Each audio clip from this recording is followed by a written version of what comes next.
user details. Finance is provided by way of consumer hire purchase and the Bank of Ireland Finance. Lending criteria and conditions apply while it's examined. Ownership remains with Bank of Ireland until the following was made. Bank of Ireland Trader as of Bank of Ireland Finance is regulated by the Central Bank of Ireland. The Tommy Maron Show, where you have...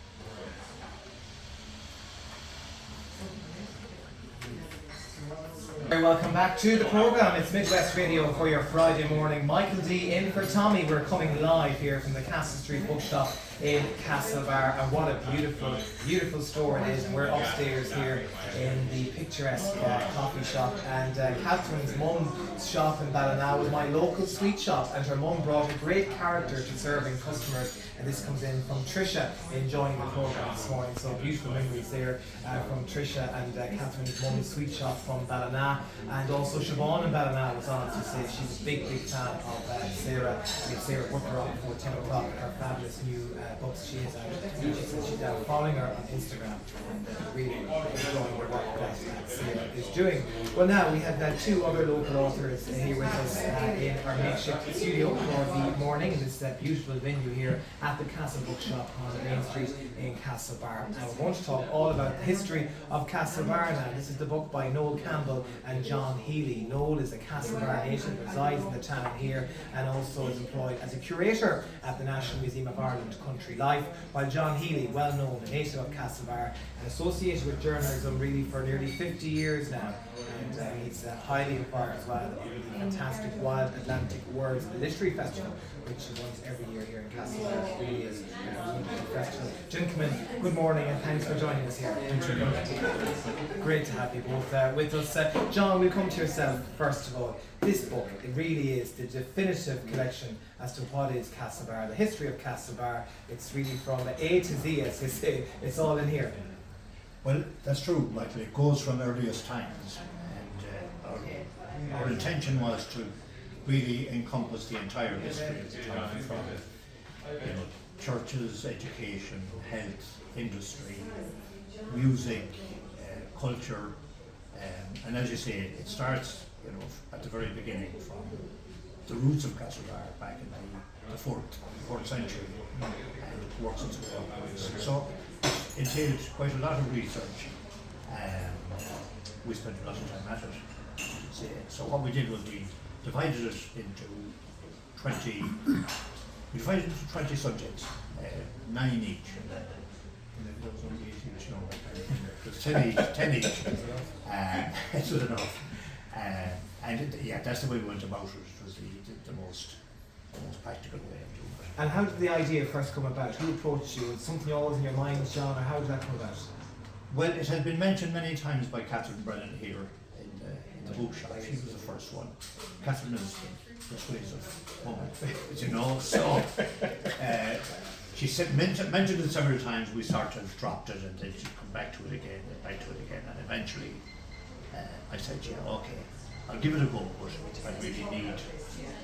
we need 2 of us to do this. It's much too broad a sweep for one person. So luckily Noel had already written a book on the municipal history of Castlebar. Noel agreed to come on board, so the 2 of us collaborated on it. It must have been a labour of love, as you say, as John mentioned there, you already had your own book out, but to do this one at Castlebar, I suppose, in your own role as well, working in the museum, I suppose you felt the need, there needed to be a one-stop shop for people who want to find out about history of Castlebar, to have it all in one. Absolutely, it's a labour of love. I mean, both myself and John are locals, and what John was saying, there's a lot of research into it. I suppose we've been picking all this research up, as we've been, born and bred and living in the town as well. So it has been talked about for a long time. A lot of the towns, Sligo has their own book on the history of it. Galway, most major towns would have, kind of definitive history of the town gathered together. And Castlebar is great in terms of its local history. People have written aspects of it, whether it's sport or myself had done local government, and John T. articles as well would have. But these are all in different places. So I thought, when John approached me and said, listen, a chance here to write the history of Castlebar, put all of this together in a book with a lot of new material as well that wouldn't be out there at all. And I said, yeah, absolutely, John on board. We just want to be, we were going to complete this was the main thing anyways, but that it was going to be a work of quality. Yeah, so we did. We put a lot into it because you know, we are local people, and this wasn't some jump in and out and onto the next town where we're here and we'll be pet to the county, right? So You're not going to do every town in the county now, are you, lads? It's next on the agenda. How did you divvy it up in the various chapters? How did that come to be? Well, I suppose it was a lot really, just to some extent. There were certain aspects of it, that Noel was happening. Like Noel researched the sport, which actually took up 2 chapters, because sport was a huge area. And then he researched a lot of sporting activity that we probably didn't even know existed. For example, Castlebar had its own race course. It had the equivalent of Cheltenham, a week-long racing festival back in the 1800s. People came from all over the country. I never knew that until research and found that. So there were certain aspects of it, the education I was interested in, health, hospitals, and business and industry. The printed word, I did a story on the various newspapers. Castlebar had a lot of newspapers over the years. It still has the oldest newspaper. But there were a lot of newspapers in between. And that was very interesting to go back to see who started them, who founded them, what became of them.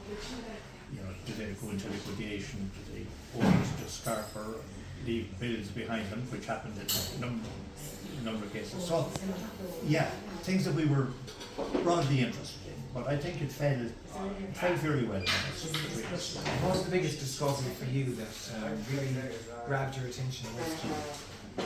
Well, there had been a couple of stories that I had been vaguely aware of. But if I give you just say one example, dealing with chapels and churches, and the Church of the Holy Rosary in Chapel Street. The church, yourself, Chapel Street. It was built in 1901, but in the years leading up to that, there had been a controversy as to which side of the street it should be built. Right. And it had actually started on the other side of the street. And it got to roof height on the other side of the street when money ran out and it was abandoned. And when the time came to restore it, the bishop at the time was Bishop McKelvey, decided he didn't want it built on that side, he wanted it moved across. The reason for that, well, one of the reasons it's speculated, is that the original church was built under the stewardship of Bishop John Healy, after the Cape Park was named. He was succeeded by McKelvey, but the two of them couldn't agree on anything. They were total opponents on everything. And it was said that McKelvey didn't want to give McHale the glory of having a church in Castlebar. McKelvey said not the word to the parish priest, no church on that side, So the parish priest had to go back to the parishioners and say, look, I've had an architect look at it, the building is abandoned, you can't build on it anymore, we're going to move to the other side. So of course there was uproar. And there was a leading businessman in the town called Michael Quinn, who had dedicated the land. Michael Quinn was just as an aside, he was the father-in-law of Louis Brennan, famous senator. Anyway, that was the aside. So Michael Quinn organised a protest. The protest went on for about 2 years. There was shouting in the street, there was rocks being thrown, there was marches. The RIC were drafted in as weekend, especially strengthened because of the danger. Eventually, anyway, it settled down and the church kept it where it is now. But that was just... That's some story. That's one of the stories, yeah. That was an amazing story for sure. For you, what was the highlight of what you worked with on the actual book? I mean, as mentioned, of course, sport is a huge part of the whole of yourself, but of this town in particular, Castlebar has a huge association, huge history with sport.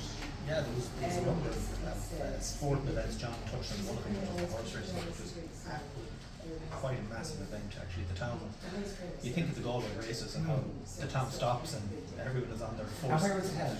It was held, there was a number of places it was held. They got anywhere you put a big on kind of land, stretch of land. Because of course land fields weren't that big and you needed quite the size of a patch of ground. Eventually they settled on it, quite a large piece of ground out of Ballarroad Road.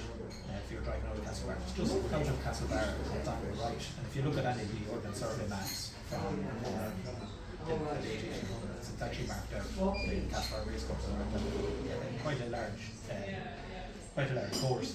So that went on for a number of days, and the prizes were, it was all supported, of course, by the great good of the town, and Bingham and his wife and everyone were putting up plates and trophies and all that. So, you know, that for that reason they would have secured a lot of the best horses in Ireland when it came to race for these.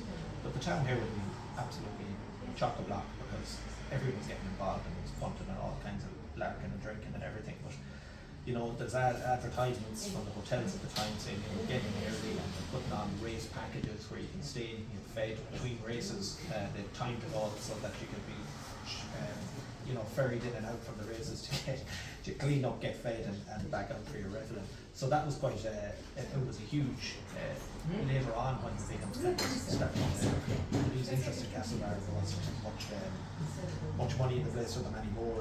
The local authority tried to get involved. It was a slower, obviously, when you know, the public was a slower mill to turn than private, and for a while that happened. It never came back to its glory days in the late 1800s. But there was also sailing regattas up on the lake in Maclaren. Okay. And again, that would have been sponsored by, you know, really it was a day out for people to the town. And there's funny accounts of, you know, the people of Castlebar, which was their lake as well, they didn't want to miss out on this day, but they weren't allowed to race on the lake that day, and they certainly couldn't bring out their punts and rowboats and whatnot. So y'all sailboats were racing on it, and so the locals would kind of corner off a section of the lake for themselves and carry off their own races for cash as well. So this used to drive Bingham crazy because he had all his, you know, we'd say equal people from Connacht and Ireland would have come down for Bingham's big day racing, and this would have went on for days as well. So they had a problem, and the police would have to kind of clear the riffraff of the town from using the lake. But they didn't want to be missing out on it as well. Another section of the book which was it's great to see in it was the history of the castle, the original Barry Castle that was on the side of the military barracks here in Castlebar, that was built in 1235. So the thanks to Mayo County Council and the work by the archaeologists up there was geophysical surveys carried out on that site, and we're pretty sure we can pinpoint now the actual foundations of the castle site up there around the two towers. The castle would have looked much like Ballylahan Castle, say, Okay. from going from Castlebar to Foxford. Yeah. A lot of that building is still there, and you can see just kind of the size of the towers, and it's, you know, it's quite an imposing building still. So, judging by the what came back from those surveys was that we're dealing with, you know, two towers, which are the standard architectural design from the Anglo-Normans. But yeah, I mean, after all these years of people saying it's up there and it's here and it's where, I think, you know, that kind of that puts it to bed where we know now, and actually that survey is we got permission, thanks to the council and the private group that carried it out, to print that survey in the book, so you can actually see where the towers are up on the ground of the military barracks. So someday, hopefully, it'll be lovely. There could be maybe test trenches dug across that site, you know, and once you find the stone, that's it's confirmed. But I think we can be pretty sure now we have the exact location of where the castle was. Brilliant. They're all fascinating stories, John. And I think that was a big thing that we were, I suppose that was the main hope we were after with the castle, because if there's one thing Castlebar doesn't have, it's a castle. So people arrive and talk to tourists and say, well, where's this? It's called Castlebar. Yeah. You know, where's your castle? And there is no castle. And most people don't know where the castle was. Right. Up on the shores of Loch Lannagh, there is a sort of a semi-abandoned. It's not a castle. Fortified It's a house, keep, I'd say. yeah. And a lot of people think that that's a castle, but it's not. The actual castle is in the military barracks, Okay. and was there until 1820. Yeah, 1820 is demolished. The British garrison Okay. and then they had permission to put it in the barracks. So And that's the origin of the name. That's Castlebar. Yeah, and he was buried. The found river was a man called Bassett, so that's where it came from. I suppose it's one of the things we're looking out for all the time, to make sure that the site is identified, honoured as it should be. Yeah, hopefully in time. Hopefully in time. It really is a fantastic book, and as we say, it's so important to have the definitive collection of the history of Castlebar documented and highlighted here as well. You must be really both pleased and so proud to have the finished product turned out. Absolutely, yes. It's everything we thought it would be. We covered everything that we set out to cover. We haven't seen too many others so far. So, that's not to say that somebody is going to come along and say you got this wrong, but no, we researched it extremely thoroughly. We worked very hard. I think that was one important thing. We did say that this is going to be hearsay or I always heard, etc. And it had to be supported, so there's references to the book to what we're talking about. So if actually people want to do further research, they can pick it up and carry it on. That's that's the way we always kind of do the books. Is people have an interest in sport. Here's a kind of here's the beginnings. Maybe you're interested in the soccer scene, go off and do more research on it. But myself and John had said as well at the start, we wanted in every chapter there had to be something new that people didn't know as well. It wasn't just a matter of regurgitating from different sources. It had to be new research as well, and it's amazing the amount of people do have coming up to us saying they didn't actually know these things. There's a lot in the book that people wouldn't have read before. Yeah, that must be great to get those compliments. To be told that. Next for both of you, starting with yourself, Noel, first of all, see your day job. You're working with the curator with the National Museum in Turlough. Yeah. And what's the plan? You have already a book out before this. I say you're still planning ahead. Well, in terms of work, it's we're in a very busy stage in developing a gallery to display books from the west coast of Ireland. So it's quite a large project that's being carried out there. It started before COVID, but of course restrictions, travel and field work was put off for a while, but we're well advanced after that. And it's going to be a permanent gallery opening up next year, and it's very exciting. I have to say, it's going to be maybe up on 10 boats on display from Donegal to Cork, and all associated material with it, full of interviews. I was just on Galway interviewing a man yesterday who worked on an Avena, and the this which was very before that. Lovely gentleman, John Reck, in his 80s. So lots of new material so that's another project we're working on.